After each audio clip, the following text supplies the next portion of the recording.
Hi, my name is Mackenzie, and to answer the first question of where I grew up and what it was like, I was born and raised in Phoenix, Arizona. And Phoenix is a very large city, so it seemed like everything was pretty fast paced, along with spread out for where you were traveling throughout the city to get from point A to point B. And also living in Phoenix, also known as the Valley of the Sun.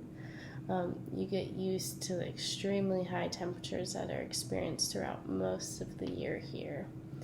And so, for the second question, what elements in the human or natural environment were important to your daily life? First off, talking about the human environment, going back to Phoenix being such a large city,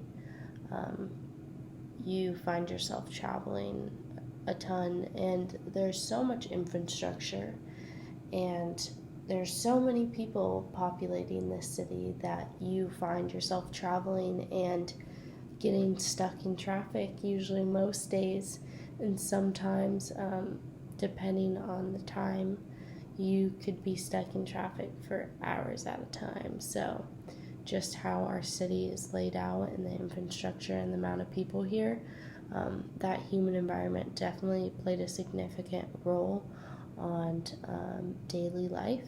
And as for the natural environment, we are kind of blessed to be surrounded by such beautiful mountains. Um, there's some days where you can just go out and hike a mountain and enjoy your day. But also the downside with our natural environment being in such a hot desert, you find yourself, especially in the summer, just trying to find ways to keep yourself cool in your day-to-day life. I know growing up as a child in the summer, it was always swimming. That was the only way to really be able to be outside and sustain the heat. So, and then for a third question, with whom did you interact with on a daily basis? I interacted with so many people growing up. Most of the time was spent with my family, so my mom, my dad, and my sister. But I also spent a lot of time with classmates, and a lot of my time also was taken up by spending time with my coaches and my teammates, because there was many days that I spent at gymnastics practice with all those people. And for the fourth question, where did you go and how did you get around? I, of course, went to elementary school, or school in general growing up throughout my life, along with a lot of places for extracurricular activities. So gymnastics, that was one place I had to travel to. I also was a Girl Scout growing up, so a lot of traveling to different Girl Scouts' houses in order to do certain activities, and then also just for fun, trying to travel and hang out with friends. And I was actually, I lived down the street from my elementary school, so every morning I could just wake up and walk down to school, and after school walk back to my house, which was amazing. But as I got into middle school, I did move to a school that was in downtown Phoenix, which is probably 20 minutes away without traffic from where my parents' house is located. So at that time, it was my dad taking me with him in his car on his way to work to take me to school. And then for extracurricular activities, I either had a parent or a nanny taking me in their car from point A to point B. These destinations were just so spread out that you needed some way to get around for them, and the fastest way was from a car. And what, if anything, about your life was sustainable?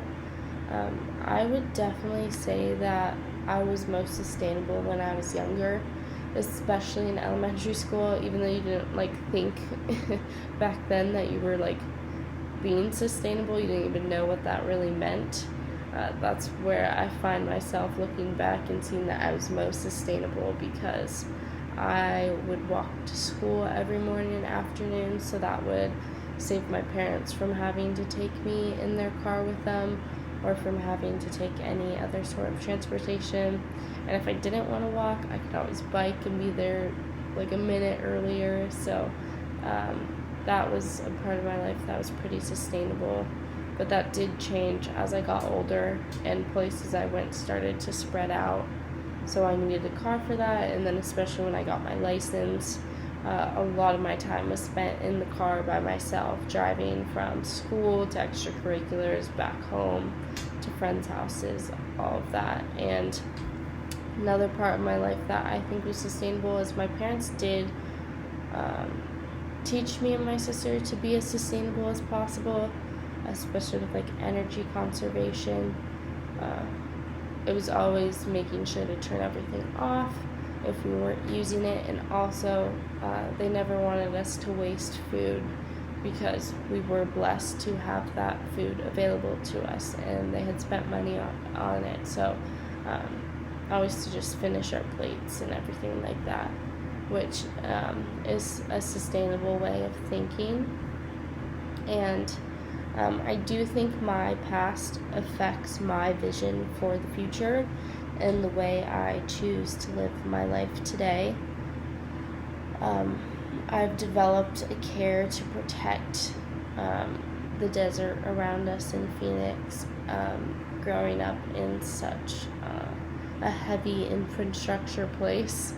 You learn to really love those pieces of the environment that are untouched, like those mountains and those beautiful desert habitats.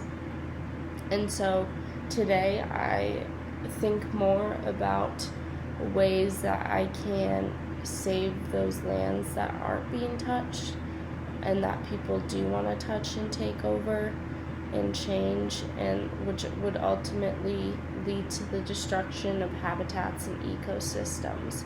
So I just feel that with my past, I've learned to love those aspects that are natural and want to protect them. And I also think that human values do come into play when people think about sustainability.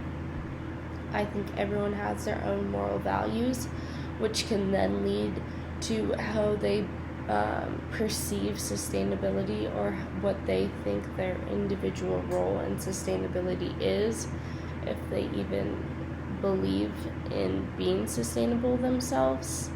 And I know when my values growing up was treat others how you want to be treated. That was something that me and my sister were always taught when we were younger.